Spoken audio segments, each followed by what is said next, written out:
एक आदमी अपनी दादी के साथ खुशी खुशी वीडियो कॉल पर बात कर रहा था। तभी अचानक एक कार ने उसे टक्कर मार दी और वह हवा में उछल गया। अपनी घायल दाहिनी टांग को पकड़कर वह दर्द से चीख उठा। कार में बैठे दो लोगों ने यह देखा, लेकिन बिना किसी हिचकिचाहट के एक्सेलरेटर दबाया और वहां से भाग गए। कुछ ही देर बाद उस आदमी को अस्पताल ले जाया गया, जबकि अमीर लड़के ने कार को मरम्मत के लिए भेज दिया और मैकेनिक से कहा कि उसके पिता को इसके बारे में पता न चलने दे। उनके ताकतवर संबंधों की बदौलत ट्रैफिक कैमरे की फुटेज जल्दी ही डिलीट कर दी गई और यहाँ तक कि दुर्घटना स्थल को भी अधिकारियों ने साफ करवा दिया। अगले दिन कार को टाइकून चेयरमैन के गैरेज में वापस भेज दिया गया। चेयरमैन आमतौर पर इस कार का बहुत ध्यान रखते थे, इसलिए उन्होंने तुरंत नोटिस कर लिया कि हेडलाइट बदली गई है। उन्हें शक हुआ कि बच्चों ने चुपके से उनकी कार ले ली थी और मैकेनिक उन्हें बचाने की कोशिश कर रहा था। चेयरमैन ने उसकी बात पर विश्वास नहीं किया, इसलिए उन्होंने डैश कैम चेक किया। जब उन्होंने देखा कि सारा डेटा मिटाया जा चुका है तो मैकेनिक समझ गया कि अब वह सच नहीं छिपा सकता और उसने चेयरमैन को पूरी घटना बता दी। उधर भाई बहन को इस बात का बिल्कुल अंदाजा नहीं था और उन्होंने हिट एंड रन को कोई गंभीर बात नहीं समझा। वे तो ज्यादा इस बात पर ध्यान दे रहे थे कि चेयरमैन की कुर्सी पर कैसे कब्जा किया जाए। कुछ समय बाद जैक अस्पताल में होश में आया। अपनी घायल टांग देखकर उसे चक्कर आने लगे। जब डॉक्टर ने कहा कि वह शायद कभी दोबारा फुटबॉल नहीं खेल पाएगा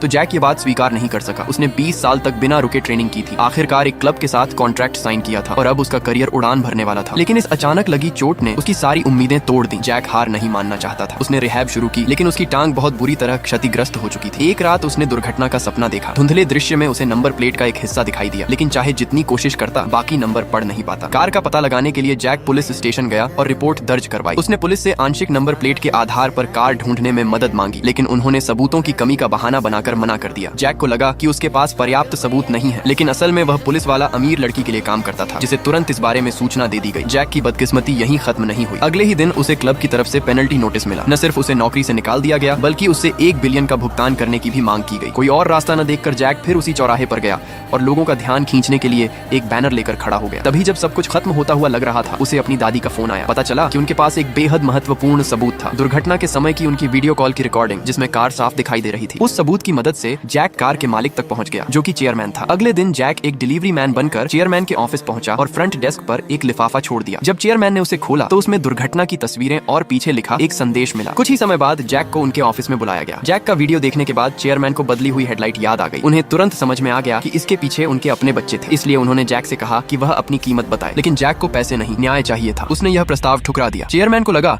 कि शायद वह पर्याप्त रकम नहीं दे रहे, इसलिए उन्होंने ऑफर बढ़ाकर 5 बिलियन कर दिया और कहा कि जैक को वह भुगतान भी नहीं करना पड़ेगा। फिर भी जैक ने मना कर दिया। जैक को इतना मुश्किल देखकर चेयरमैन ने उसे अपनी चेकबुक थमा दी और कहा कि वह एक खाली चेक फाड़कर जितनी चाहे रकम लिख ले, क्योंकि चेयरमैन की दुनिया में हर इंसान की एक कीमत होती है। इसके बाद जैक लॉबी में नीचे गया और अपने विकल्पों के बारे में सोचने लगा। तभी उसकी दादी ने फिर वीडियो कॉल किया। अपनी बीमार दादी को देखकर जैक ने एक दर्द भरा फैसला लिया। उसने चेक पर एक रकम लिख दी, इस बात से अनजान कि उसका यह फैसला उसकी जिंदगी हमेशा के लिए बदलने वाला था।